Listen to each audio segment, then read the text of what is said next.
بسم اللہ الرحمن الرحیم رب اشرح لی صدری ویسر لی امری واحلل عقدۃ من لسانی یفقہوا قولی۔ سورۃ النساء آیت نمبر 141 سے۔ الذین یتربصون بکم فإن کان لکم فتح من اللہ قالوا ألم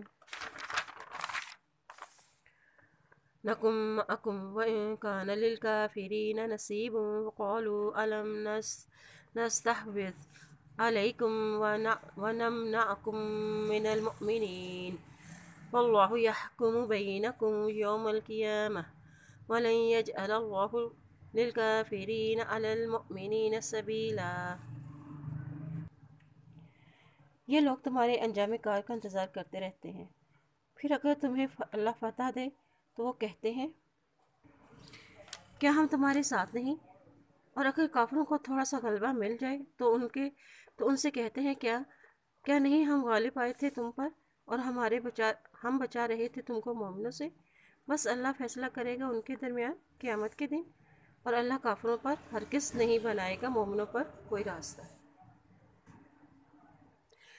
اب یہاں منافقین کے رویے کی نشاندہی کی جا رہی ہے کہ منافقین اپنے مفادات میں بہت خود غرض ہوتے ہیں۔ جو کامیاب ہوتے ہیں یہ منافقین ان کے ساتھ ہو جاتے ہیں، اور جب کافر کامیاب ہوتے ہیں تو یہ ان سے کہتے ہیں کہ ہم تم پر غالب آنے لگے تھے لیکن تمہیں اپنا ساتھی سمجھ کر چھوڑ دیا، تمہیں مسلمانوں سے بچا لیا، اور دنیا میں تم نے دھوکے و فریب سے کچھ کامیابی حاصل کر لی، لیکن قیامت والے دن اللہ کا فیصلہ ہوگا۔ اللہ سینوں کے راز جاننے والا ہے، پھر وہ تمہیں اس کے مطابق تمہیں سزا دے گا۔ اب جہنم کا دائمی عذاب کافروں کو اس لیے بھی جھیلنا پڑے گا کیونکہ دنیا میں انہوں نے منافقت اختیار کر کے خسارے کا سودا کیا۔ اللہ کافروں کو ایمان پر ہرگز راہ نہ دے گا، یعنی انہیں کبھی غلبہ نہ دے گا۔ ان المنافقین یحادعون اللہ وهو خادعهم وإذا قاموا إلى الصلاة قاموا كسالى يراءون الناس ولا يذكرون اللہ إلا قلیلا۔ بے شک منافقین دھوکہ دیتے ہیں اللہ کو اور وہ انہیں بدلہ دے گا ان کی چال بازیوں کو، اور جب وہ کھڑے ہوتے ہیں نماز کے لیے تو سستی کی حالت میں کھڑے ہوتے ہیں، دکھاوا کرتے ہیں لوگوں کو، اور انہیں ذکر کرتے اللہ کا مگر تھوڑا۔ اب بے شک منافقین اللہ کو دھوکہ دے رہے ہیں، یعنی اللہ نے ان کو دھوکے میں ڈال رکھا ہے، اور انہیں معلوم ہی نہیں کہ وہ کیا کر رہے ہیں، اس بات کو ان کو شعور ہی نہیں۔ اور اللہ انہیں کیسے دھوکے میں رکھا ہوا ہے کہ ان کو جنت دکھائی جائے گی، پھر دوزخ میں انہیں ڈال دیا جائے گا۔ منافقین کی صفات بیان کی جا رہی ہیں کہ دھوکہ دیتے ہیں، اور جب وہ نماز کے لیے کھڑے ہوتے ہیں تو وہ سستی اور کاہلی دکھاتے ہیں اور دکھاوے کی نمازیں پڑھتے ہیں اور اللہ کا نام برائے نام ہی یاد کرتے ہیں۔ اب وہ نماز میں سستی اور کاہلی کیوں کرتے ہیں؟ کیونکہ ان کا دل ایمان اور سے محروم رہتا ہے۔ یہی وجہ ہے کہ وہ عشاء اور فجر کی نمازیں انہیں بھاری محسوس ہوتی ہیں۔ یہ نماز صرف ریاکاری اور دکھاوے کے لیے پڑھتے ہیں تاکہ مسلمانوں کو فریب دے سکے۔ مذبذبین بین ذلک لا الہ ہؤلاء ولا الہ ہؤلاء ومن یضلل اللہ فلن تجد له سبیلا۔ تذبذب میں ہے ان کے درمیان، یعنی کس چیز میں تذبذب میں ہے؟ یعنی کفر اور ایمان کے درمیان۔ نہ تو ان لوگوں کی طرف ہوتے ہیں نہ ان لوگوں کی طرف، اور جس کو بھٹکا دے اللہ تو ہرگز نہیں تم پاؤ گے اس کے لیے کوئی راستہ۔ اب منافقین جو ہے وہ ایمان اور کفر کے درمیان تذبذب میں ہیں، یہ ان کی کیفیت ہے۔ نہ وہ پورے دیندار ہیں اور نہ ہی وہ کافر ہیں، کبھی ایمان والوں جیسے ہو جاتے ہیں اور کبھی کافروں جیسے ہو جاتے ہیں، اور جس کو اللہ بھٹکا دے پھر اس کو کوئی ہدایت نہیں ملتی۔ اچھا ہونے کے لیے ضروری ہے کہ جو بھی کام کیا جائے وہ صرف رضائے الہی کے لیے کیا جائے۔ یا ایہا الذین آمنوا لا تتخذوا الکافرین اولیاء من دون المؤمنین اتریدون ان تجعلوا للہ علیکم سلطانا مبینا۔ اے لوگو جو ایمان لائے ہو، نہ تم بناؤ کافروں کو دوست مومنوں کے سوا۔ کیا تم چاہتے ہو کہ تم بناؤ اللہ کے لیے اپنے خلاف کوئی دلیل؟ ان المنافقین فی الدرک الاسفل من النار ولا تجد لهم نصیرا، بے شک منافقین سب سے نیچے درجے میں ہوں گے آگ کے، ہرگز نہیں تم پاؤ گے ان کے لیے کوئی مددگار۔ اب ان کے لیے یہ سزا کیوں ہے کہ وہ ایمان والوں کو اپنا دوست نہیں بناتے، وہ اپنے کفر پہ ہی ڈٹے ہوئے ہیں، اور ان کی منافقت کی وجہ سے ان کو اس سزا انہیں دی جائے گی۔ الا الذین تابوا واصلحوا واعتصموا باللہ، مگر وہ لوگ جنہوں نے تو توبہ کی اور انہوں نے اصلاح کر لی اور انہوں نے مضبوطی سے تھام لیا اللہ کو،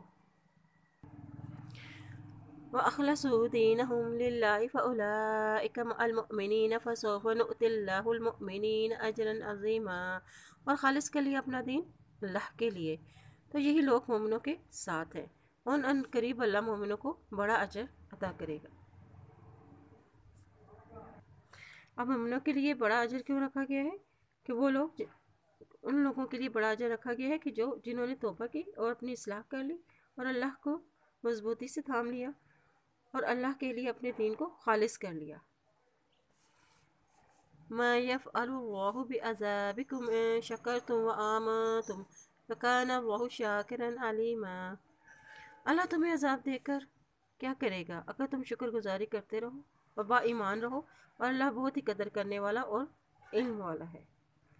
اب شکر گزاری کا مطلب کیا ہے کہ اللہ کے حکم کے مطابق برائیوں سے اجتناب اور عمل صالح کا اہتمام کرنا ہے، یہ گویا اللہ کی نعمتوں کا عملی شکر ہے، ایسا شکر جو انسان کے عمل سے ظاہر ہو، اور ایمان سے مراد کہ اللہ کی توحید اور ربوبیت پر اور نبی صلی اللہ علیہ وسلم کی رسالت پر ایمان لانا، یہ عملی ایمان ہے، اور اللہ کن کو عذاب سے بچا لے گا؟ جو ایمان لائے گا اور شکر ادا کرے گا، اور عذاب سے بچنے کی بھی یہی شرط ہے۔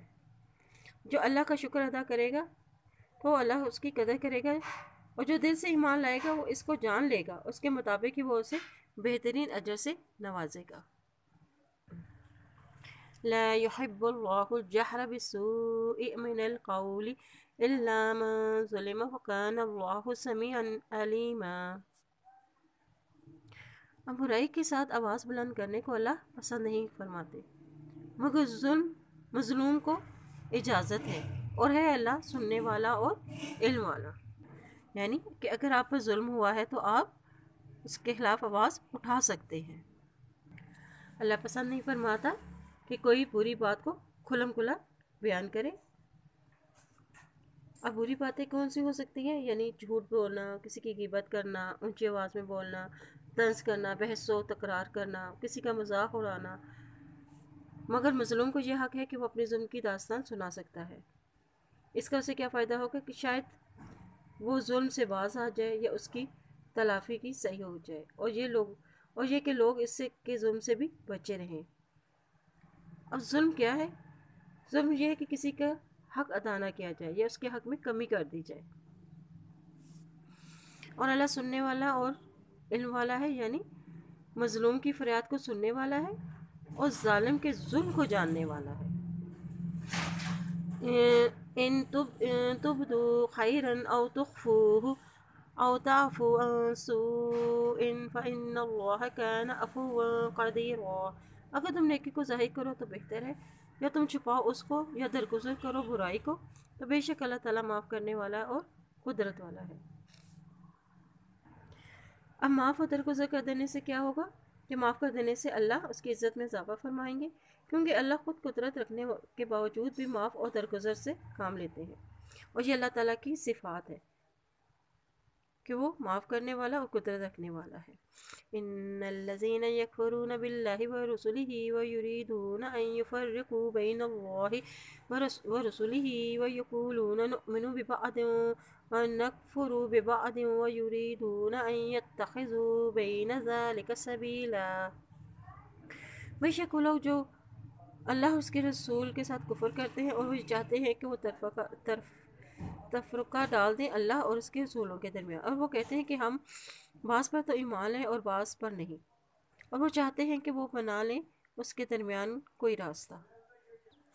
اب اس آیت میں ایک کفر کی اقسام کا ذکر ہے کہ اہل کتاب کچھ تو اللہ کو مانتے ہیں مگر رسول کا انکار کر دیتے ہیں، اور بعض رسولوں کو مانتے ہیں اور وہ بعض کا انکار کر دیتے ہیں۔ ایسا کرنے کا ان کا کیا مقصد ہے؟ یعنی وہ چاہتے ہیں کہ اللہ اور اس کے رسولوں کے درمیان تفرقہ ڈال دیا جائے۔ اور فرق کیا ہے؟ یعنی کچھ رسولوں کو مانتے ہیں اور کچھ رسولوں کا انکار کر دیتے ہیں۔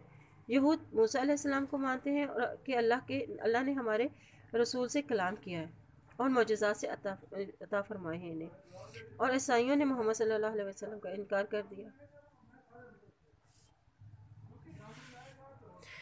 اولئک هم الکافرون حقا واعتدنا للکافرین عذابا مہینا۔ یہی لوگ ہیں اصلی کافر ہیں، اور تیار کی ہم نے ان کافروں کے لیے عذاب رسوا کرنے والا۔ والذین آمنوا باللہ ورسلہ ولم یفرقوا بین احد منہم اولئک سوف یؤتیہم اجورہم وکان اللہ غفورا رحیما۔ اور وہ لوگ جو ایمان لائے اللہ اور اس کے رسولوں پر، اور نہیں انہوں نے فرق کیا درمیان کسی بھی ان میں سے کسی ایک میں سے، یہی لوگ ان قریب دے گا ان کو اللہ ان کا اجر، اور ہے اللہ بخشنے والا اور رحم فرمانے والا۔ اب اللہ تعالیٰ فرماتے ہیں کہ انبیاء اکرام کے درمیان تفرقہ کرنے والے کون ہیں؟ وہ پکے کافر ہیں۔ جب انہوں نے ایک رسول کا انکار کیا تو گویا انہوں نے تمام رسولوں کا انکار کر دیا۔ اب مومنوں کے لیے کیا ضروری ہے کہ وہ اللہ، فرشتوں، رسولوں، کتابوں، یوم آخرت پر، اچھی اور بری تقدیر اللہ کی طرف سے سب پر ایمان لائیں۔ اور کافروں کی سزا ہے کہ ان کے اس عمل کے لیے اللہ تعالیٰ انہیں رسوا کرنے والا عذاب عطا کرے گا۔ ہمارے لیے سیکھنے کی کیا بات ہے کہ انسان کو اپنا عقیدہ درست رکھنا چاہیے۔ يسألك أهل الكتاب أن تنزل عليهم كتابا من السماء فقد سألوا موسى أكبر من ذلك فقالوا أرنا الله جهرة فأخذتهم الصاعقة بظلمهم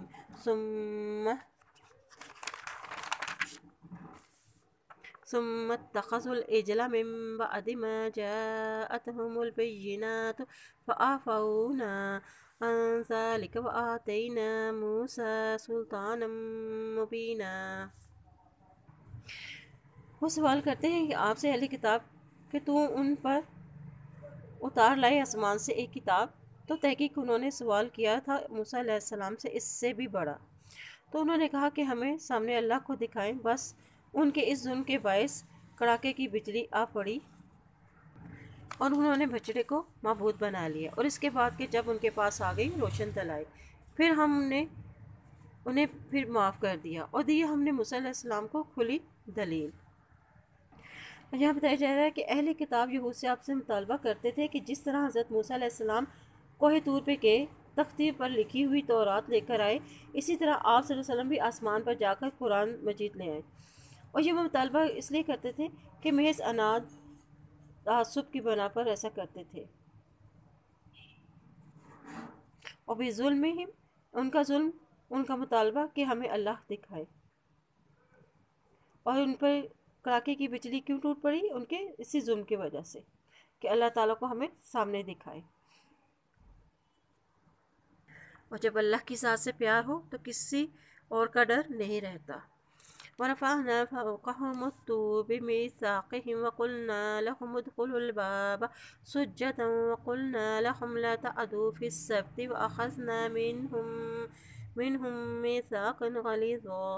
اٹھایا ہم نے ان پر کوہ طور کو اور ان سے میثاق لینے کے لیے، اور کہا ہم نے ان کے لیے کہ داخل ہو جاؤ دروازے سے، کیسے؟ سجدہ کرتے ہوئے، اور ہم نے کہا ان کے لیے کہ نہ تم زیادتی کرو ہفتے کے بارے میں، اور لیا ہم نے ان سے پکا عہد۔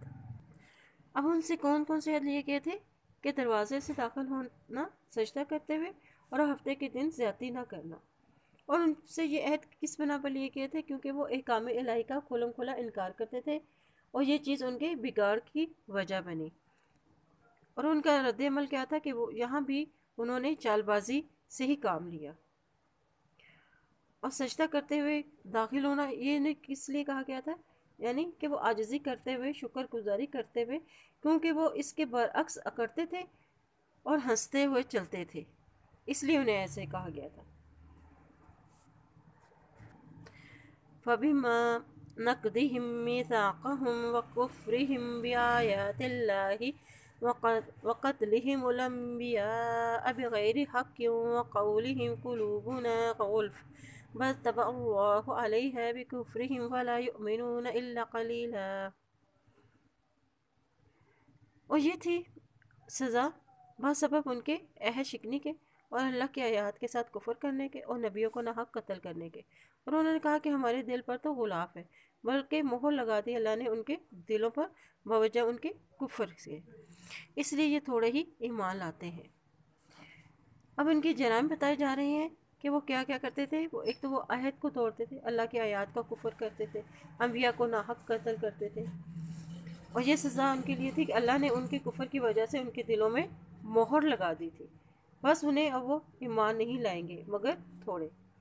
پھر انہوں نے کیا کہا کہ ہمارے دل پر تو غلاف ہے، یعنی ہم تو سننے اور سمجھنے کے باوجود بھی حق بات ان کے دل میں اثر نہیں کرتی تھی۔ اور یہ سزا کیوں تھی کہ حق کے ہدایت کی توفیق ان سے چھین لی گئی اور ان کے دل سخت کر دیے گئے اور بے حس ہو گئے، بس اب وہ ایمان نہیں لائیں گے۔ وَبِكُفْرِهِمْ وَقَوْلِهِمْ عَلَى مَرْيَمَ بُهْتَانًا عَظِيمًا۔ اور یہ سزا کیوں تھی ان پر؟ بوجہ ان کے کفر کے باعث اور مریم علیہ السلام پر بہتان لگانے کے باعث تھی۔ وَقَوْلِهِمْ إِنَّا قُلْنَا قتلنا المسيح عيسى بن مريم رسول الله وما قتلوه وما صلبوه ولكن شبه لهم وإن الذين اختلفوا فيه لفي شك منه ما لهم به من علم إلا اتباع الظن وما قتلوه يقينا۔ اور یوں کہنے کے باعث کہ ہم نے عیسیٰ ابن مریم کو قتل کر دیا، حالانکہ انہوں نے قتل نہیں کیا اور نہ ہی سولی پہ چڑھایا، لیکن ان کے لیے یہ معاملہ شبہ نے ڈال دیا۔ اور بے شک وہ لوگ جنہوں نے اختلاف کیا اس کے بارے میں شک میں ہے اور انہیں اس کا علم نہیں، مگر پیروی کی انہوں نے کس کی؟ گمان کی، اور نہیں انہوں نے قتل کیا یعنی یقینی طور پر۔ اب ان کے دلوں میں مہر لگانے کی ایک اور وجہ یہاں بتائی جا رہی ہے کہ ان کا یہ کہنا تھا کہ ہم نے عیسیٰ ابن مریم کو قتل کر دیا، حالانکہ انہوں نے نہ تو ان کو قتل کیا اور نہ ہی ان کو صلیب پر چڑھایا۔ اور ان کے گمان کیا گیا تھے کہ حضرت عیسیٰ کو یہود کی سازشوں کا علم ہوا تو انہوں نے اپنے حواریوں سے کہا کہ کون میری جگہ قتل ہونے کو تیار ہے تاکہ اس کی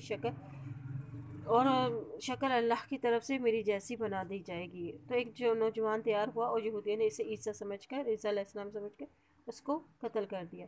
اور یوں ایک گروہ کہتا کہ عیسیٰ علیہ السلام کو قتل کر دیا، جبکہ دوسرا گروہ جسے یہ شک ہو گیا تھا کہ یہ نوجوان عیسیٰ علیہ السلام نہیں ہے، تو کیونکہ اس نوجوان کا باقی حصہ جسم کا عیسیٰ علیہ السلام جیسا نہیں تھا، اور اللہ نے اپنی قدرت سے عیسیٰ علیہ السلام کو آسمان کی طرف اٹھا لیا، اور انہوں نے یقینی طور پر قتل نہیں کیا بلکہ ان کا معاملہ ان پر مشتبہ کر دیا گیا، اور انہیں معلوم ہی نہیں ہوا کہ کیا ہوا ہے۔ بل رفعہ اللہ الیہ وکان اللہ عزیزا حکیما۔ بلکہ اللہ نے انہیں اپنی طرف اٹھا لیا اور اللہ ہے زبردست حکمت والا۔ وَإِن مِّنْ أَهْلِ الْكِتَابِ إِلَّا لَيُؤْمِنَنَّ بِهِ قَبْلَ مَوْتِهِ يَوْمَ الْقِيَامَةِ يَكُونُ عَلَيْهِمْ شَهِيدًا۔ اور اہل کتاب میں سے کوئی ایسا نہ ہوگا جو عیسیٰ علیہ السلام کی موت سے پہلے ان پر ایمان نہ لائے، اور قیامت کے دن آپ ان پر گواہ ہوں گے۔ یعنی اہل کتاب اپنی موت سے پہلے کس پر ایمان لائیں گے؟ یعنی عیسیٰ علیہ السلام جو دنیا میں دوبارہ آئیں گے، اصل موت انہیں آئے گی، اور جب ان پر ہر عیسائی اس وقت ان پر ایمان لے آئے گا، اور جتنے بھی اہل کتاب ہوں گے وہ لازمی ان پر ایمان لے آئیں گے۔ اور یوم القیامہ یعنی جب وہ دوبارہ دنیا میں آئیں گے اور دجال کو ماریں گے اور اسلام کا بول بالا ہوگا اور روئے زمین پر مسلمانوں کے سوا اور کوئی نہ بچے گا۔ فَبِظُلْمٍ مِّنَ الَّذِينَ هَادُوا حَرَّمْنَا عَلَيْهِمْ طَيِّبَاتٍ أُحِلَّتْ لَهُمْ وَبِصَدِّهِمْ عَن سَبِيلِ اللَّهِ كَثِيرًا۔ اور جو پاک چیزیں ان کے لیے حلال کر دی گئی تھی وہ ہم نے ان پر حرام کر دی، اور ان کے ظلم کے باعث اور اللہ کی راہ سے اکثر لوگوں کو روکنے کے باعث۔ اب ان پر بطور سزا کیا چیزیں حرام کر دی گئی؟ بطور سزا ان پر پاکیزہ چیزیں ان پر حرام کر دی گئی۔ کس وجہ سے؟ کہ لوگوں کو اللہ کے راستے سے روکتے تھے، اور ان کی ظلم کی وجہ سے۔ اور ان کا ظلم کیا تھا؟ یعنی عہد کو توڑنا، نافرمانی کرنا، گناہ کا کرنا، ناشکری کرنا، نعمتوں کا ظلم، نعمتوں کی ناشکری کرنا، مظلوم کو اس کا حق نہ دینا، اپنے اسی جرائم کے باعث وہ دنیا میں اللہ کی رحمتوں اور نعمتوں سے محروم ہو گئے۔ اب طیب چیزیں ہی کیوں حرام کر دی گئی؟ کیونکہ جب انسان کو برائی یا گناہ کرتا ہے اور اللہ کی نافرمانی کرتا ہے تو اللہ کی طرف سے سب سے پہلے رزق روک لیا جاتا ہے۔ السبیلہ سے مراد کیسا راستہ؟ یعنی وہ راستہ جو منزل تک پہنچائے۔ اور وہ اللہ کے راستے سے کس طرح روکتے تھے؟ یعنی وہ خود بھی عمل نہیں کرتے تھے، دوسروں کو بھی عمل کرنے سے روک دیتے تھے۔ لكن الراسخون في العلم منهم والمؤمنون يؤمنون بما أنزل إليك وما أنزل من قبلك والمقيم الصلاة والموتون الزكاة ومؤمنون بالله واليوم الآخر أولئك سنؤتيهم أجرا عظيما۔ لیکن ان میں سے جو کامل اور مضبوط علم والے اور ایمان والے ہیں، جو اس پر ایمان لاتے ہیں اور جو آپ پر اتارا گیا، جو آپ سے پہلے اتارا گیا، اس پر ایمان لاتے ہیں، اور وہ کیا کرتے ہیں؟ نمازیں قائم کرتے ہیں، زکوٰۃ ادا کرتے ہیں، اور ایمان لاتے ہیں اللہ اور آخرت کے دن پر، اور یہی لوگ ان قریب ہم انہیں دیں گے ان کا بڑا اجر۔ وَأَخْذِهِمُ الرِّبَا وَقَدْ نُهُوا عَنْهُ أَكْلِهِمْ أَمْوَالَ النَّاسِ بِالْبَاطِلِ وَأَعْتَدْنَا لِلْكَافِرِينَ مِنْهُمْ عَذَابًا عَلِيمًا۔ اور کس وجہ سے ان پر حلال چیزیں حرام کر دی گئی تھی؟ کہ ان کے سود لینے کی وجہ سے، اور لوگوں کا مال باطل طریقے سے کھانے کی وجہ سے۔ اور باطل طریقے کون کون سے ہیں؟ یعنی حرام طریقوں سے کمائے ہوئے پیسے، رشوت، دھوکہ دہی، ظہیرہ اندوزی، چوری اور اجازت کے بغیر دوسروں کا مال ہڑپ کر جانا۔ اور باطل طریقہ کیا ہے؟ یعنی ہر وہ طریقہ جو شریعت کے خلاف ہو، حرام طریقہ۔ اور ان کے لیے یہ دردناک عذاب کیوں تیار کیا گیا؟ کہ ان کی سرکشی اللہ کی نافرمانی کے باعث کی۔ راسخون فی العلم یعنی شریعت کا پورا پختہ علم رکھنے والے، اور وہ علم جو انسان کے اندر رخ تک اتر جائے۔ راسخ کون ہوتا ہے؟ مضبوط استقامت کے ساتھ جمع رہنے والا، جن کو علم پر پوری قدرت حاصل ہوتی ہے، اور شریعت کا پختہ علم رکھنے والے مومن ہوتے ہیں۔ یعنی ان کے قواعد کا علم، انہیں ٹیکس معنی اس کی تلاوت پر پوری مہارت حاصل ہوتی ہے۔ اور راسخ لوگ کن کن باتوں پر ایمان لاتے ہیں؟ جو آپ پر نازل ہوا، اور جو آپ پر نازل ہوا یعنی قرآن پاک، اور جو آپ سے پہلے نازل ہوا یعنی ان سے پہلے تورات اور زبور وغیرہ جو الہامی کتابیں نازل ہوئی، ان پر ایمان لاتے ہیں، اور کیا کرتے ہیں؟ نماز قائم کرتے ہیں، زکوٰۃ ادا کرتے ہیں، اور اللہ اور آخرت کے دن پر ایمان لاتے ہیں۔ تو ایسے لوگوں کے لیے اللہ تعالیٰ نے کیا انعام رکھا ہے؟ اجر عظیم۔ ان کا یہ انعام اس بنا پر ہے کیونکہ یہ اللہ پر اور جزا اور سزا پر یقین رکھتے ہیں۔ إِنَّا أَوْحَيْنَا إِلَيْكَ كَمَا أَوْحَيْنَا إِلَى نُوحٍ وَالنَّبِيِّينَ مِن بَعْدِهِ وَأَوْحَيْنَا إِلَى إِبْرَاهِيمَ وَإِسْمَاعِيلَ وَإِسْحَاقَ وَيَعْقُوبَ وَالْأَسْبَاطِ وَعِيسَىٰ وَأَيُّوبَ وَيُونُسَ وَهَارُونَ وَسُلَيْمَانَ وَآتَيْنَا دَاوُودَ زَبُورًا۔ بے شک ہم نے وحی کی آپ کی طرف، اور اسی طرح ہم نے وحی کی حضرت نوح علیہ السلام کی طرف اور ان کے بعد والے نبیوں کی طرف، اور وحی کی ہم نے طرف ابراہیم علیہ السلام کے، حضرت اسماعیل علیہ السلام کے، حضرت اسحاق علیہ السلام کے، حضرت یعقوب علیہ السلام کے اور ان کی اولاد پر، اور حضرت عیسیٰ علیہ السلام پر، اور حضرت ایوب علیہ السلام پر، اور یونس علیہ السلام پر، اور حضرت ہارون علیہ السلام پر، اور حضرت سلیمان علیہ السلام پر، اور ہم نے داؤد علیہ السلام کو زبور عطا کی۔ اور یہاں پہ حضرت نوح علیہ السلام کا سب سے پہلے ذکر کیوں کیا گیا؟ کہ حضرت نوح علیہ السلام تقریباً 950 سال تک انہوں نے اللہ کا پیغام پہنچایا، جو صبر و استقامت کی بہترین مثال ہے۔ وَرُسُلًا قَدْ قَصَصْنَاهُمْ عَلَيْكَ مِن قَبْلُ رُسُلًا لَّمْ نَقْصُصْهُمْ إِلَيْكَ وَكَلَّمَ اللَّهُ مُوسَىٰ تَكْلِيمًا۔ اور آپ سے پہلے بھی بہت سے رسولوں کے واقعات ہم نے آپ پر بیان کیے ہیں اور بہت سے رسولوں کے نہیں بھی کیے، اور اللہ نے موسیٰ علیہ السلام سے صاف طور پر کلام کیا، اور کئی رسولوں میں جن کا ذکر ہم نے آپ پر کیا، اور ان آیت میں سے پہلے اور کئی بھی رسول ہیں جن کا ذکر ہم نے آپ سے نہیں کیا، یعنی قرآن پاک میں تقریباً 25 پیغمبروں کا ذکر ہے۔ اور اللہ تعالیٰ نے موسیٰ علیہ السلام سے کلام کیا، اللہ نے موسیٰ علیہ السلام سے اس طرح کلام کیا جیسا کہ کلام کیا جاتا ہے، یعنی واقعی کلام کیا۔ تکلیمہ یعنی کیسا کلام؟ یعنی یہ کلام بھی ہے اور ساتھ آواز بھی ہے۔ موسیٰ علیہ السلام کی خاص صفت کا ذکر کیا ہے جو انہیں دوسروں سے ممتاز کرتی ہے۔ رسولا مبشرین ومنذرین لئلا یکون للناس علی اللہ حجۃ بعد الرسل وکان اللہ عزیزا حکیما، اور ہم نے انہیں رسول بنایا، خوشخبری دینے والا اور ڈرانے والا، تاکہ لوگوں کی کوئی حجت رسولوں کے بھیجنے کے بعد اللہ پر نہ رہ جائے، اور ہے اللہ تعالیٰ زبردست حکمت والا۔ اب یہاں پہ رسولوں کے بھیجنے کا مقصد بتایا گیا ہے کہ رسول خوشخبری دینے والے اور ڈرانے والے ہیں۔ ان کے بھیجنے کا مقصد ہے کہ اللہ نے بندوں پر اپنی حجت تمام کرنے کے لیے بھیجا، اور حجت سے مراد یعنی لوگوں کا بہانہ کہ ہم تک پیغام نہیں پہنچا۔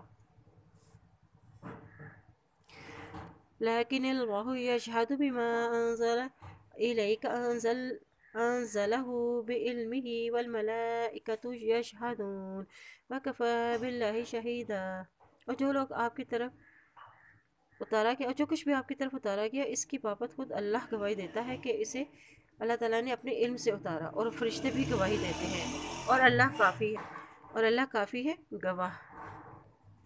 ان الذین کفروا وصدوا عن سبیل اللہ قد ضلوا ضلالا بعیدا، بے شک وہ لوگ جنہوں نے کفر کیا اور انہوں نے لوگوں کو اللہ کے راستے سے روکا، یقیناً وہ گمراہی میں ہے دور کی۔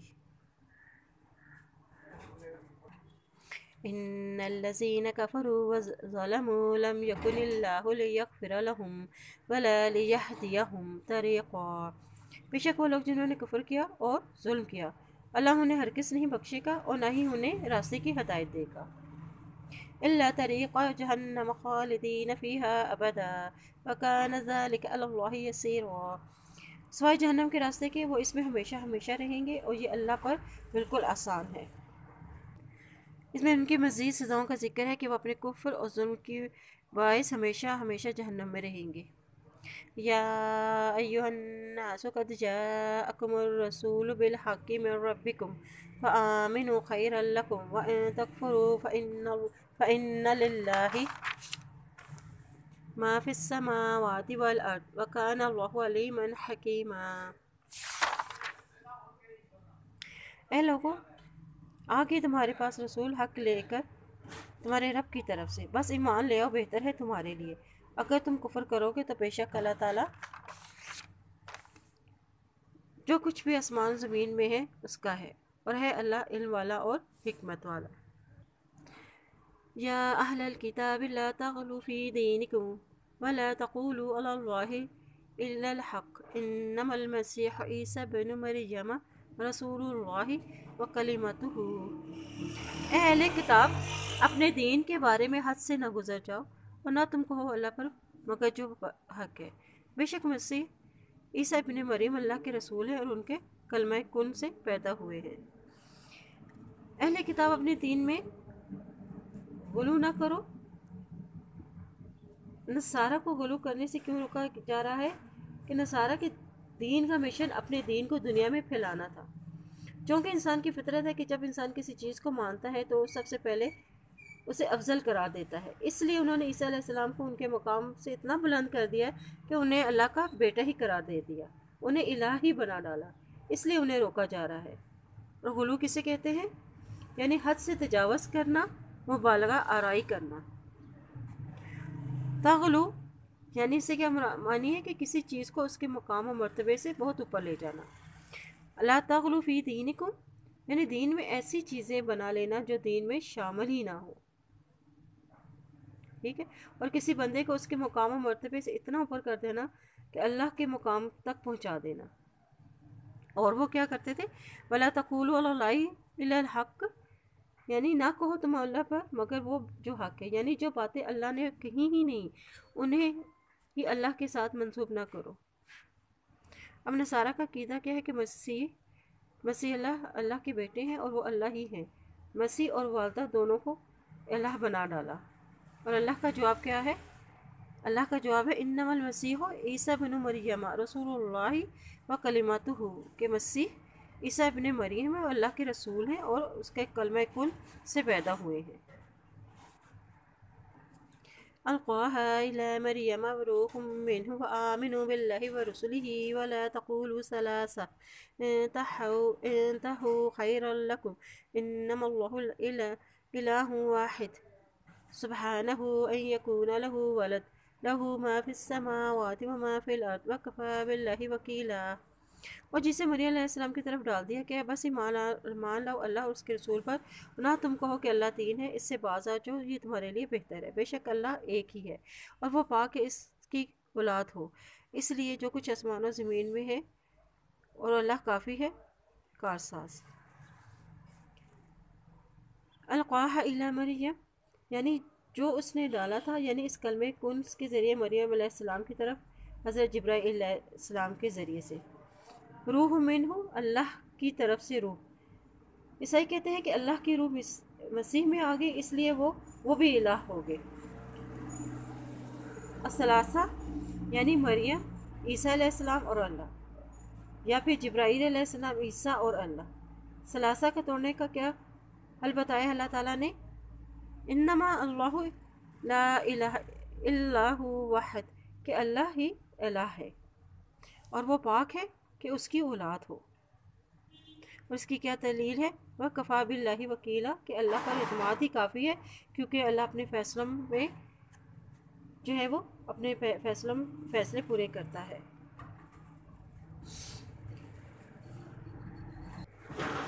لِيَسْتَنكِفَ الْمَسِيحُ أَن يَكُونَ عَبْدًا لِلَّهِ وَلَا الْمَلَائِكَةُ الْمُقَرَّبُونَ وَمَن يَسْتَنكِفْ عَن عِبَادَتِهِ وَيَسْتَكْبِرْ فَسَيَحْشُرُهُمْ إِلَيْهِ جَمِيعًا۔ ہرگز نہیں یار سمجھتے مسیح علیہ السلام کو کہ ہوں اللہ کا بیٹا،